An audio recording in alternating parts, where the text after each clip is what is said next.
Geda gedi geda oh.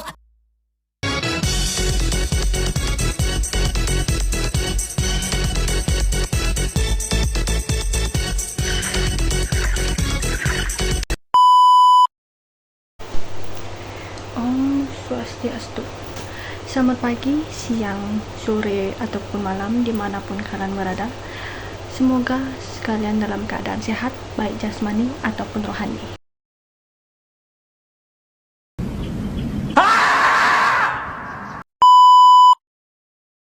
Sebelum kita memulai topik yang akan kita bahas, izinkan saya untuk memperkenalkan diri terlebih dahulu. Perkenalkan, nama saya Komangdian Kirana Putri, saya berasal dari Bali. Saya mengambil jurusan Sastra Inggris bidang minat penerjemah. Hari ini kita akan membahas satu topik yang masih relevan saat ini, yaitu kesehatan mental pada remaja. Untuk kalian para orang tua yang memiliki anak-anak remaja, atau mungkin kalian sendiri para remaja, kita semua tahu zaman sekarang remaja tidak hanya dihadapi dengan kerasa kehidupan mereka di masa sekolah dengan teman-teman mereka dan keluarga mereka, tapi juga dengan hal-hal yang ada di media sosial, dengan yang ada di lingkungan mereka dan tekanan di media sosial yang menuntut mereka untuk menjadi sempurna. Tanpa basa-basi, saya akan membahas lebih dalam. Yang pertama akan kita bahas adalah apa itu kesehatan mental dan kenapa kesehatan mental itu sangat penting bagi remaja zaman sekarang. Pertama-tama kita harus memahami dulu apa itu kesehatan mental. Mental tidak selalu merujuk pada arti stres dan paling umum yang kita sebut itu gila. Tapi ini tentang perasaan, emosi yang kita kelola dan bagaimana perilaku kita sehari-hari. Biasanya, anak remaja yang sudah memasuki masa puber antara usia 12 hingga 19 tahun itu adalah masa transisi terbesar mereka. Transisi mereka bisa kita lihat dari perilaku mereka yang mulai berubah. Otak mereka sudah mulai berkembang dan mereka sudah mulai mencari identitas diri mereka. Di masa sekarang ini, tantangan terasa lebih sulit, lebih complicated. Misalnya, saya ambil dari masa lalu, pada saat pandemi COVID-19 melanda.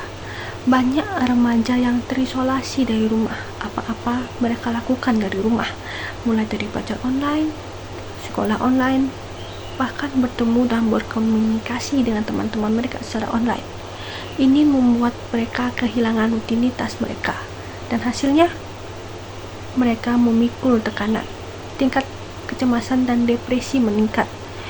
Data dari WHO, World Health Organization, tahun 2023 mencatat ada sekitar 1 dari 7 remaja di seluruh dunia mengalami kesehatan mental.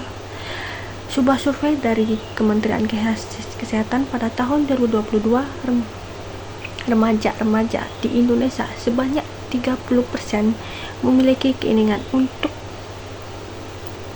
bunuh diri akibat tekanan mental dan depresi yang berat. Tapi, apa dampaknya pada kehidupan sehari-hari? Kesehatan mental itu sangat mempengaruhi perasaan, mood, dan emosi. Rata-rata yang dialami oleh remaja adalah sering mengurung diri, menghindari bersosialisasi dengan orang-orang, lemas padahal nggak melakukan apa-apa, kehilangan minat dari hal yang sering mereka lakukan dahulu, dan terburuknya adalah niat untuk melakukan hal yang seharusnya tidak mereka lakukan. Hal seperti ini tidak hanya mencakup masalah pribadi, tapi juga masalah sosial dan lingkungan dalam keluarga. Bayangkan jika kita tidak aware dengan hal ini, generasi ini bisa kehilangan potensi yang besar. Namun, bagaimana cara kita mengatasi dan mencegahnya? Kita ambil dari hal yang paling pertama, paling sederhana, yaitu komunikasi. Orang tua, guru, atau kerabat terdekat bisa ajak berbincang tanpa ngejudge mereka, tanpa menghakimi mereka. Tidak perlu marah-marah, tidak perlu dengan bahasa yang kasar, apalagi dengan bentakan, tapi bertanya dengan lembut. Kamu hari ini gimana? Ada yang mau diceritain nggak? Nggak harus kayak, kamu kenapa sih tiba-tiba kayak gini? Gila ya? Itu membuat mereka semakin tidak mau terbuka dengan kita.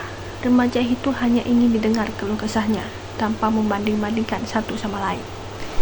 Kedua, kenalkan mereka pada self-care. Ajak mereka meditasi, berjalan-jalan ke alam, atau sekedar melakukan yoga sederhana. Ketiga, cari bantuan profesional. Jika mereka sudah menunjukkan mood yang berubah atau mood swing, mulai berbicara ngawur, mengisolasi diri, tolong segera ajak atau hubungi psikolog dan psikiater terdekat. Ketiga cara yang saya sebutkan sebelumnya bisa membantu mereka, para remaja atau orang-orang terdekat kita yang mengalami kesehatan mental, bisa segera diobati. Tidak terasa kita sudah di penghujung video. Penutup topik ini, kesehatan mental bukanlah masalah yang bisa dianggap remeh. Ini adalah investasi masa depan kita semua.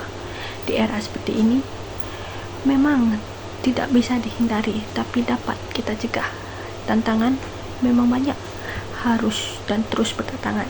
Tapi dengan aksi dan kesadaran kita bisa membuat perubahan dan menyelamatkan generasi kita.